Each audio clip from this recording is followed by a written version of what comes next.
passado dia 7 de março, nas instalações da Igreja Metodista em Aveiro, o Conselho Português de Igrejas Cristãs levou a efeito um encontro de formação para pastores e pastoras e demais ordens ministeriais, subordinado ao tema discipulado e ecumenismo. É um tema que surge, enfim, de uma maneira muito generalizada na atualidade, talvez também derivado à situação de nós vivermos em sociedades cada vez mais multiculturais. E eu diria que o confronto com outros grupos religiosos leva-nos também a coacionar o diálogo ecuménico entre grupos da área, naturalmente, do cristianismo. É claro que, numa perspectiva ecuménica, nós temos que pensar sempre na questão do testemunho. E ser-se cristão é dar testemunho, de certa forma, apresentar Jesus Cristo, não apenas numa perspectiva teórica, mas também numa perspectiva de vida, numa perspectiva existencial. Os participantes, oriundos das igrejas lusitana, metodista e presbiteriana, foram desafiados a refletir sobre a dimensão do discipulado numa perspectiva de comunidades de fé, que inserem a sua ação no contexto da grande missão de Deus. A missão é de Deus e é o Deus da missão que tem uma igreja nas suas diversidades de tradições, porque muitas vezes as igrejas pensam que a missão é sua e apropriam-se de um determinado modo de estar, de fazer e desenvolver a missão de acordo com as suas próprias ideias, princípios e muitas vezes interesses. Ora, a missão é precisamente o contrário. A missão é um dom de Deus à Igreja e a missão sustenta-se no próprio plano de Deus. Portanto, o que as igrejas têm que fazer é procurar perceber aquilo que Deus quer para o seu caminho, conformarem-se à vontade de Deus e colocarem-se como instrumentos de Deus ao serviço do reino de Deus. A apresentação do tema esteve à responsabilidade do bispo Jorge Pina Cabral. No decorrer da sua intervenção, procurou salientar a necessidade de um discipulado intencional e ecuménico, realçando 3 aspectos fundamentais. O primeiro aspecto é o contexto ecuménico do discipulado.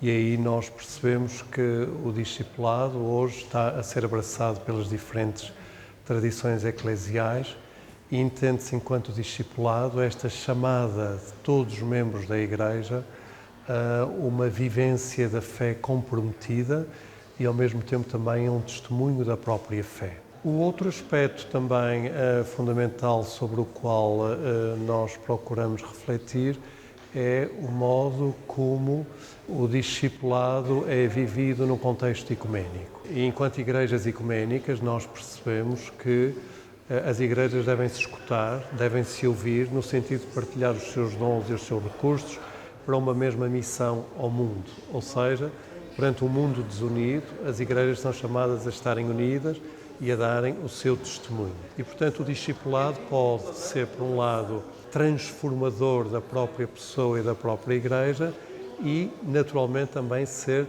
transformador do próprio mundo. E depois temos de procurar também abordar este tema do discipulado à luz do próprio fundamento bíblico.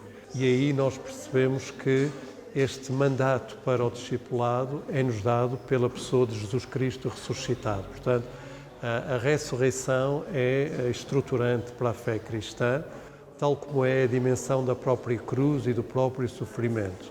E, portanto, o discipulado cristão é aquele que se sustenta na pessoa de Jesus Cristo, na pessoa que viveu uma vida conosco, que testemunhou a Boa Nova, mas que testemunhou e viveu também o sofrimento, a própria morte e a sua ressurreição. E, portanto, é à luz da pessoa de Jesus Cristo, ressuscitado, e no poder do Espírito Santo, que as igrejas e os cristãos são chamados hoje a desenvolverem a sua missão. O desafio é permanente. Educar para o discipulado numa perspectiva ecuménica é fundamental para a construção da unidade na diversidade, de forma a nos transformarmos enquanto indivíduos e sociedades. É o desafio da paz, da reconciliação, da recondução da humanidade ao amor libertador de Deus. É uma realidade que tem que ser enfrentada, de facto. Não se sabe porquê, mas a dimensão ecuménica, se calhar, de um modo geral, neste país não tem sido muito valorizada e as igrejas do COPIC também sentem essa influência do que vai acontecendo. Parece que não tem sido muito valorizada a questão ecuménica e o testemunho ecuménico.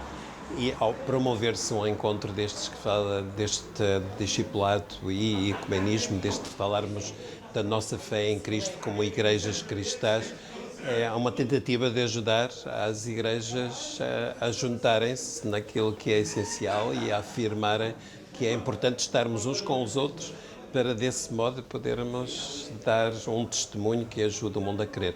Isto não significa que é fácil, porque temos consciência, e se alguém não tem, é melhor passar a tê-la, de que muitas vezes as igrejas, nas suas formas de ser e estar, não ajudam muito este testemunho que precisa de ser dado. Mas nós temos que dar alguns passos e esta é uma iniciativa que procura juntar as igrejas, procura pôr as igrejas a refletirem juntos sobre esta matéria e a ajudar a que seja passada uma mensagem para as nossas igrejas que as leve a valorizarem muito mais esta caminhada ecuménica, que como igrejas cristãs já é mais que tempo de nós sabermos dar um testemunho que ajude o mundo a crer. O coração do discipulado é Jesus, morto, crucificado e ressurrecto. Na sua dimensão holística, visa não apenas a reconciliação do indivíduo com Deus, mas também o ministério de reconciliação do mundo.